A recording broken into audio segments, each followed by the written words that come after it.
दीर्घ उत्तरी प्रश्न, जैसा कि आपको दिखाई दे रहा होगा। क्वेश्चन है, पादप हार्मोन के मुख्य उदाहरण लिखे एवं औक्जिक के प्रभावों का वर्णन करें। पादप के मुख्य उदाहरण को लिखे, औक्जिक के प्रभावों का वर्णन करें। उत्तर, दीर्घ उत्तरी प्रश्न है तो थोड़ा सा लंबा तो क्वेश्चन होगा ही।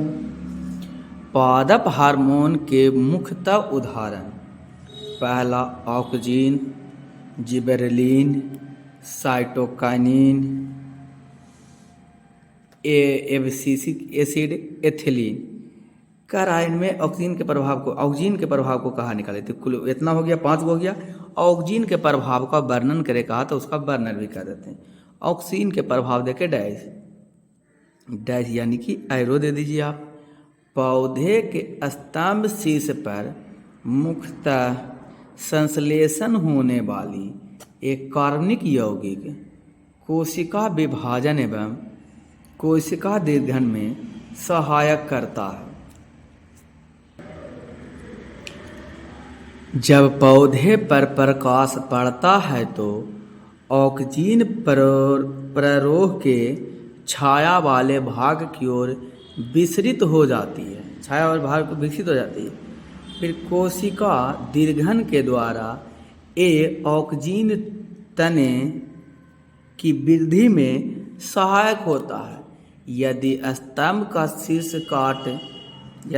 शीर्ष काट दिया जाए तो पौधे की लंबाई में वृद्धि रुक जाती है और पार्श्व शाखाएं निकलने लगती है।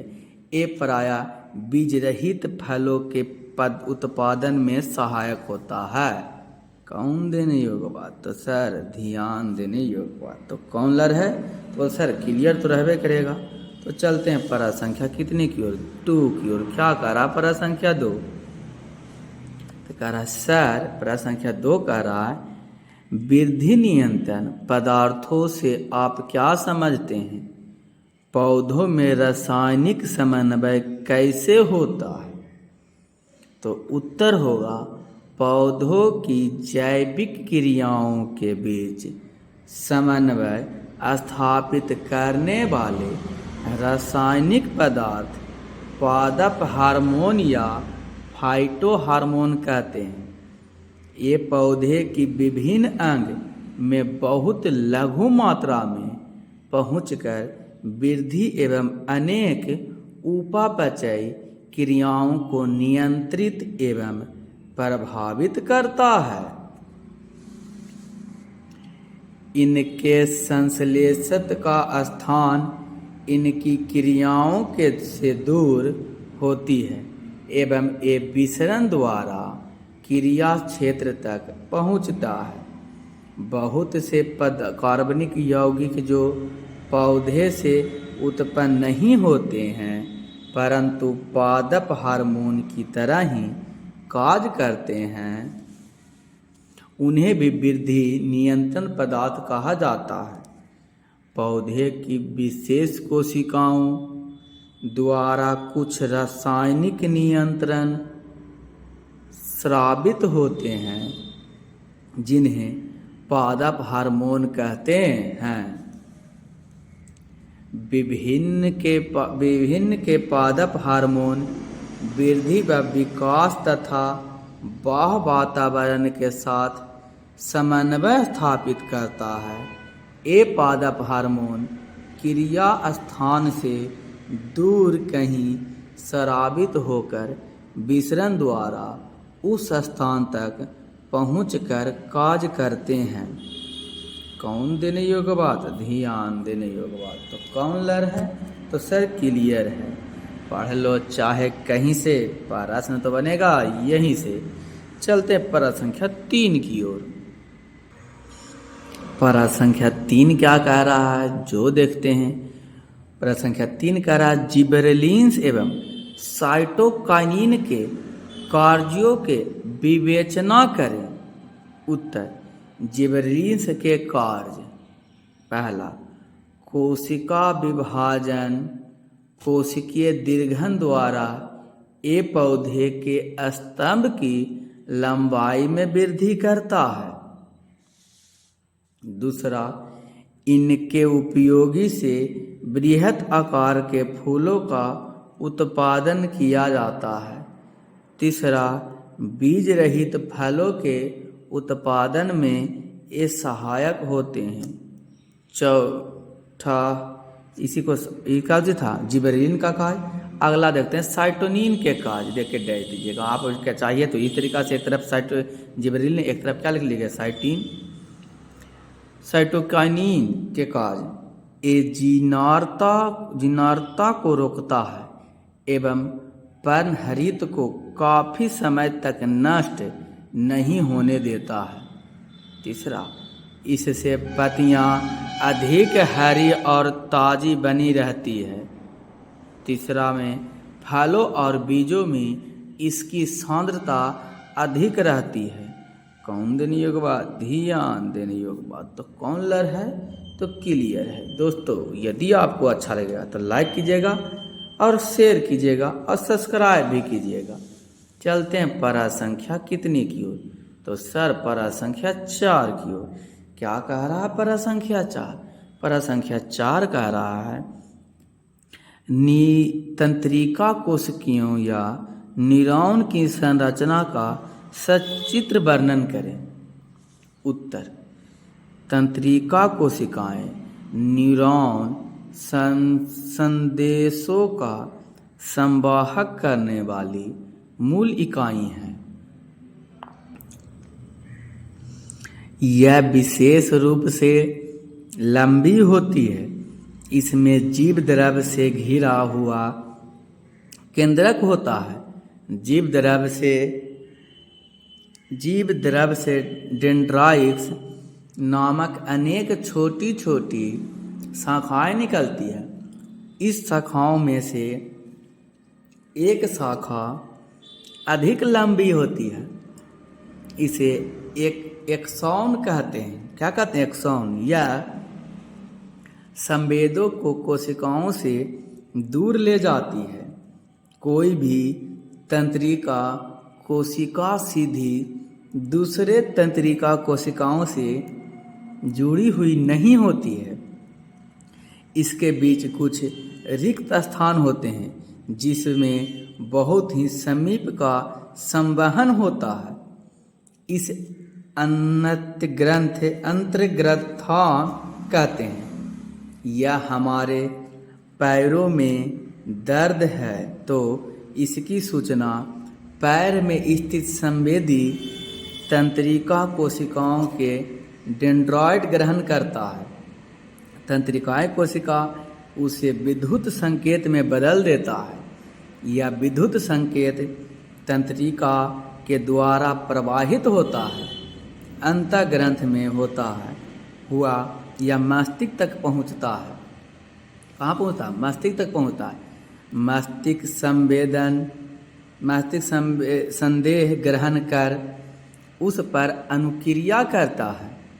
प्रेरक तंत्रिकाएं इस अनुक्रिया को पैर की कोशिकाओं तक पहुंचाती है और पैर की पेशियां उचित अनुक्रिया करती है। तंत्रिकाएं कोशिकाएं 3 प्रकार की होती है। कौन कौन प्रकार की होती है? जो देखिए, पहला संवेदी तंत्रिकाएं। कौन तंत्रिका है? संवेदी तंत्रिकाएं। शरीर के विभिन्न भागों में से यह संवेदनाओं को मस्तिष्क की ओर ले जाती है। दूसरा, प्रेरक तंत्रिकाएं। यह मस्तिष्क से आदेश को पेशियां तक पहुंचाती है। तीसरा, बहुवृद्धि तंत्रिकाएं।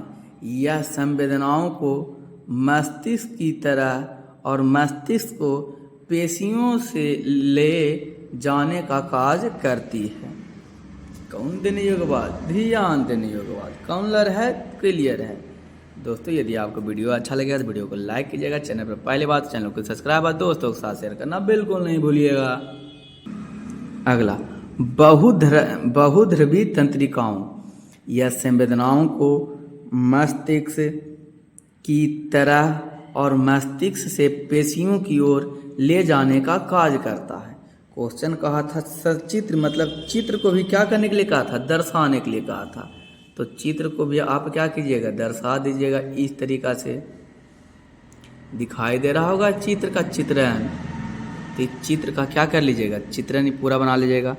डेंड्राइट्स होता है, यहाँ साइटोकाइनिन होता है, केंद्रक होता है, एक्सॉन होता है, श्वसन कोशिकाएं, यहाँ पर होता है रेबनियर के नोड्स, मेंडुलिये होता है, मालिये शीश होता है, एक्सॉन बल्ब कहते हैं, आई कहलाता है, क्या कहलाता है ये, सूत्रगाठ गाठे कहलाते हैं। कौन देने के बाद, ध्यान देने के बाद चलते हैं प्रश्न संख्या 5 की ओर। क्या कह रहा है प्रश्न संख्या 5?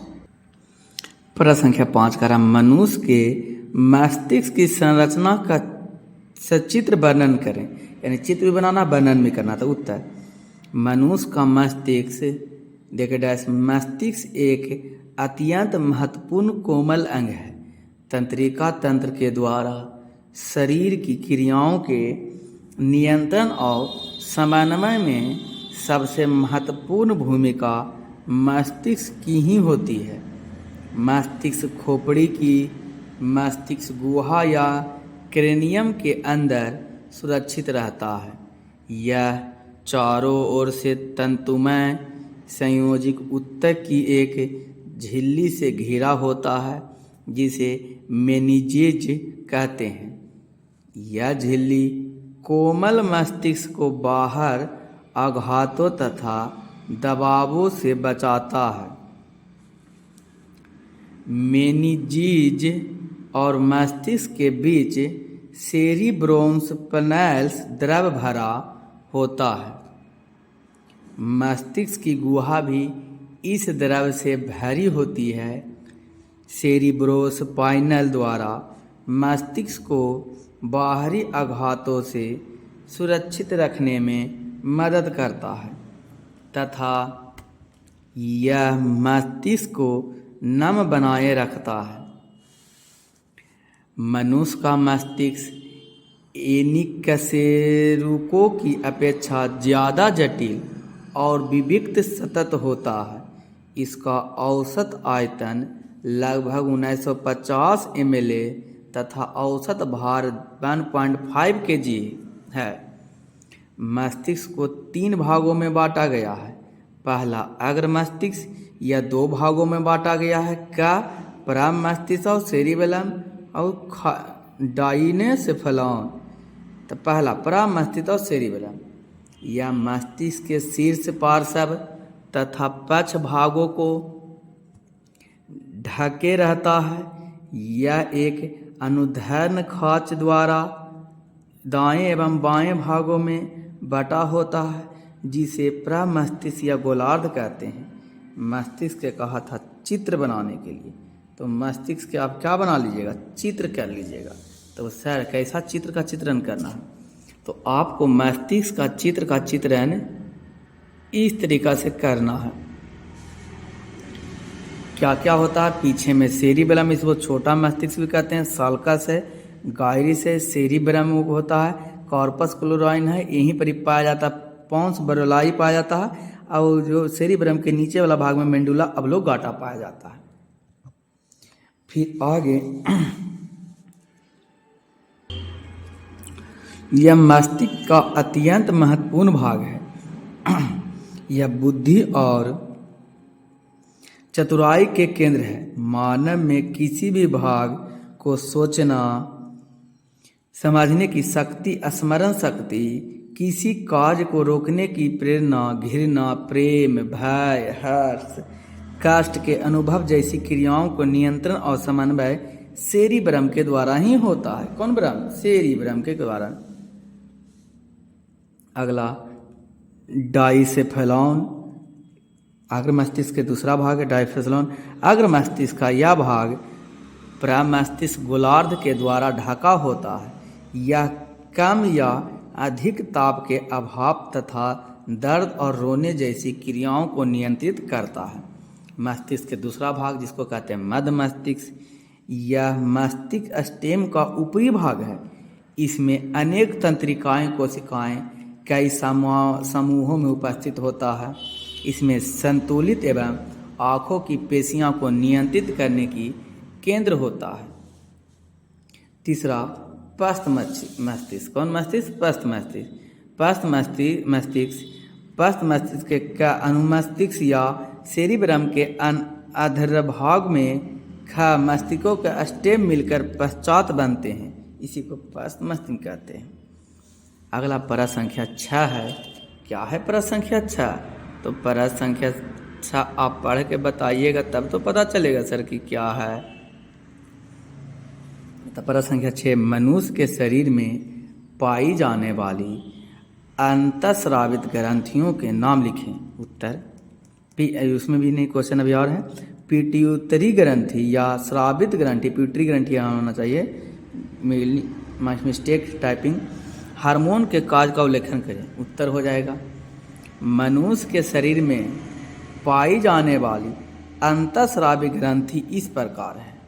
पहला, पिट्यूटरी ग्रंथि, थायराइड ग्रंथि, पाराथायराइड ग्रंथि, एंड्रीनल ग्रंथि, अग्नाशय या लैंगरेंस की दीपिकाएं, जनन ग्रंथि। तो पहला पढ़ेंगे, पिट्यूटरी ग्रंथि दो मुख्य भाग अग्रपीडक में बटा होता है। अग्रपीडक द्वारा स्रावित एक हार्मोन वृद्धि हार्मोन कहलाता है। यह शरीर की वृद्धि, विशेषकर हड्डी तथा मांसपेशियों के वृद्धि को नियंत्रण करता है। इस हार्मोन के अधिक मात्रा में स्रावित से मनुष्य की लंबाई औसत में बहुत अधिक बढ़ जाती है। हड्डी भारी तथा मोटी हो जाती है। इस अवस्था को बृहत्तता या जाइगैनिटिज्म कहते हैं। बाल अवस्था में इस हार्मोन के कम स्राव से शरीर की वृद्धि रुक जाती है, जिससे मनुष्य में बौनापन हो जाता है। अग्रपीडक द्वारा स्रावित एनी हार्मोन नर में शुक्राणु तथा मादा में अंडाणु बनाने की क्रिया को नियंत्रित करती है। एक